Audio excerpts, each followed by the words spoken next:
Friend, आज की class में आप सभी का बहुत बहुत स्वागत है।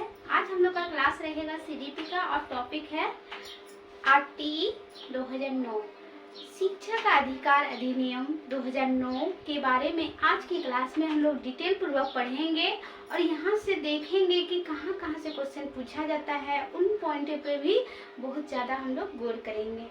तो चलिए आज की क्लास को बिना देरी किए हुए स्टार्ट करते हैं। सबसे पहले हम लोग आरटीई 2009 की बात करते हैं। तो ये आया कहाँ, इसके बारे में क्या है, वो सारा चीज़ हम लोग देख लेते हैं। तो आरटीई 2009 जो है वो 22 दिसंबर 2002 में सर्वप्रथम ये क्या हुआ, वर्ष 2002 में यानी 12 दिसंबर 2002 में संविधान के 46वें संशोधन, संविधान के 46वें संशोधन, ये इम्पोर्टेंट है, 46वें संशोधन द्वारा अनुच्छेद 21A, ये भी इम्पोर्टेंट है, से 6 से 14 वर्ष के सभी बच्चे को मुफ्त एवं अनिवार्य शिक्षा की प्रावधान किया गया। यानी कि 46वें संशोधन में शिक्षा को एक फंडामेंटल राइट में शामिल किया गया था। ये भी इम्पोर्टेंट पॉइंट है। उसके बाद यहाँ पे जहाँ की ये है 6 से 14 वर्ष के जो सभी बच्चे के लिए मुफ्त एवं अनिवार्य शिक्षा, ये भी पॉइंट इम्पोर्टेंट है। उसके बाद यहाँ पे क्वेश्चन पूछ लेता है दिव्यांग के लिए पूछा जाए तो ये उम्र 6 से 18 वर्ष तक उसको निःशुल्क अनिवार्य शिक्षा का प्रावधान दिया गया है। उसके बाद ये जो शिक्षा का अधिकार अधिनियम जो 2002 में जो पारित हुआ संशोधन में, ये 1 अप्रैल 2010 में पूरे देश में लागू हुआ था, जम्मू कश्मीर से छोड़ के। तो अभी तो लागू हुआ है लेकिन कुछ टाइम जम्मू कश्मीर में छूटा हुआ था। तो अगर कहीं पूछ लिया जाए जब 1 अप्रैल 2010 में पूरे देश में लागू हुआ था तो क्या जम्मू कश्मीर में लागू हुआ था, तो वो नहीं। उसके बाद जो इसमें जो देखा जाए आरटीई में टोटल चैप्टर की बात करें तो टोटल चैप्टर इसका है 7, हम यहाँ पे लिख दिए टोटल चैप्टर है 7, और धारा का बात करें तो 38 है। आप लोग ये वाला बातें ध्यान रखिएगा, हम यहाँ नीचे में लिख दिए, ये भी कहीं कहीं पूछ लेता है तो आप लोग थोड़ा सा आप लोग ध्यान में रख लीजिएगा। उसके बाद सबसे पहले धारा 5 की बातें करें तो दूसरे स्कूलों में ट्रांसफर की बातें करती है। जो धारा 5 है इसमें बच्चों का होता है कि जैसे कि कहीं 1 से 5 तक रहता है, 1 से 8 तक रहता है, तो क्या किया जाता है वहां से फिर बच्चे को ट्रांसफर कर दिया जाता है। तो धारा 5 में क्या है, ट्रांसफर करने की प्रावधान का अधिकार दिया गया है। अब चैप्टर 2 की जो जो पॉइंट इंपॉर्टेंट है, धारा इंपॉर्टेंट है, वही सबको इस क्लास में हम लोग चर्चा करेंगे। उसके बाद चैप्टर 2 की बात करें तो 14 वर्ष का अगर कोई बच्चा, जैसे हम लोग बोलते हैं 6 से 14 वर्ष तक उनको निःशुल्क शिक्षा एवं अनिवार्य शिक्षा दिया गया है। लेकिन अगर किसी का बच्चे का मन अगर 14 साल से ऊपर हो गया और उनके अंदर अगर मन पढ़ने का आ गया तो क्या हम उसका एडमिशन नहीं लेंगे? जरूर लेंगे। तो वही प्रावधान किया गया है चैप्टर 2 में। अगर कोई बच्चा 14 वर्ष के बाद भी बच्चा पढ़ने का इच्छा हो तो वो पढ़ सकता है। ठीक, क्लियर हो गया। अब देखते हैं चैप्टर 3।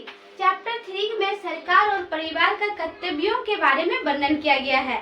तो यहाँ पे हम लोग देखेंगे जो शिक्षा का अधिकार अधिनियम जो चल रही है, इसमें शिक्षा में राज्य सरकार कितना खर्च करती है, केंद्र सरकार कितना खर्च करती है, उसके बारे में यहाँ से भी कभी कभी क्वेश्चन पूछ लेता है। तो इसीलिए याद रखिएगा, इसमें जो इन्वेस्ट करते हैं केंद्र सरकार 60% खर्च उठाते हैं, उसके बाद राज्य सरकार 40%, ये भी इम्पोर्टेंट है।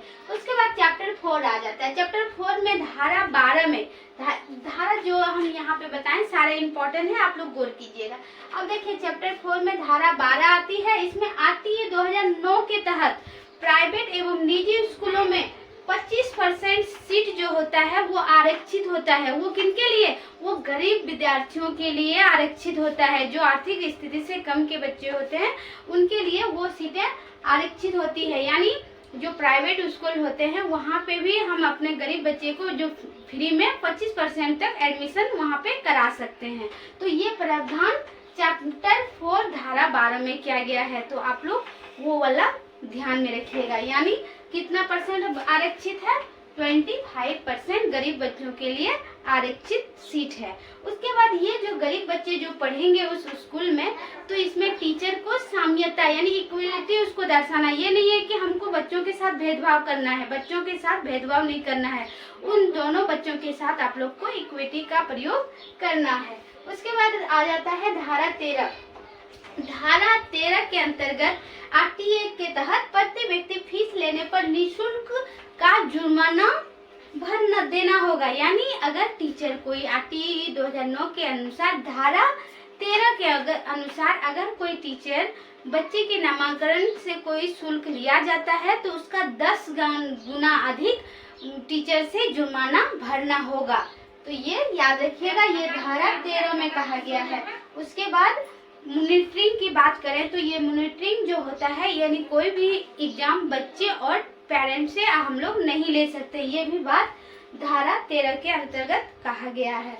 उसके बाद धारा 14 के अंदर कहा गया है जो यदि कोई बच्चे के पास, धारा 14 के अनुसार अगर कोई बच्चे के पास एज प्रूफ यानी एज से लिमिटेड कागज जो एडमिशन के लिए होता है वो एज प्रूफ कागज नहीं है तो भी उस बच्चे का एडमिशन हम लोग लेंगे, उनको एडमिशन से इनकार नहीं कर सकते हैं। ये धारा कितने में कहा गया है?